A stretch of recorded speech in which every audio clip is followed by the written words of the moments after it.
तहसिल अंतर्गत कुसपुंगा पंचायत स्थित कुरुंटी ग्रामर नवघन साहू बयस 80 वर्ष तांकर गोटे बोली झियो नाम कोकिल साहू तांकर बयस 40 वर्ष स्वाधीनतार 73 वर्ष पर भी 10 वर्ष हेला गुहाळ घरे बितुछि सेमानक जीवन। एही गुहाळ घरे गाय दुईटी मध्य रहुछंती। सरकारकर माळमाळ योजना थिबा सत्वे सेथिरु बात पडिछंती एही दुई प्राणीर संसार।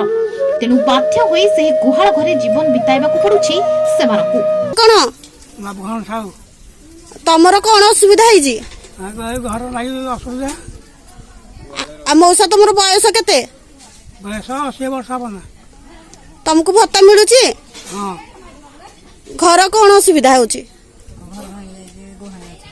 गुहाल अच्छी आउ गुहाळे रहउछ केते वर्ष होला गुहाळे रहलनी? वर्ष है ना। आउ तमे अप्लाई करिथिलो घर पई? हाँ कराइला चेक करी आइले आउ घर आसिलानी सारे जो घर खंडे दौनाते जो गुहाल घर रही जो गाई रोचे हेडे भात पुरो खाई दौची साप जो आसुची हेडे बापा को धरिक रोची घर खंडे दौना जो नाच मिंच खोजुते कौन से भी नाच मिंच आउ चाउल बापा गदरू भत्ता पैसा चलुची कौन हाणी भी नाच देवी आउ आपण मोर जेतिकी घरे जा आउ घर खंडे दौतु जे बापा को धरिक हेडे रही।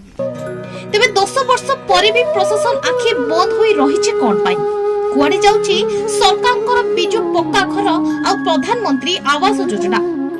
कोन हेउछि कोटी कोटी टंका ए गरीब लोकक पई कोन किछि नाही? सरकारकर योजना तालिका रे नाम थिले मध्य एजाबत घर खंडे मिलि पारि नाही सेमानकू।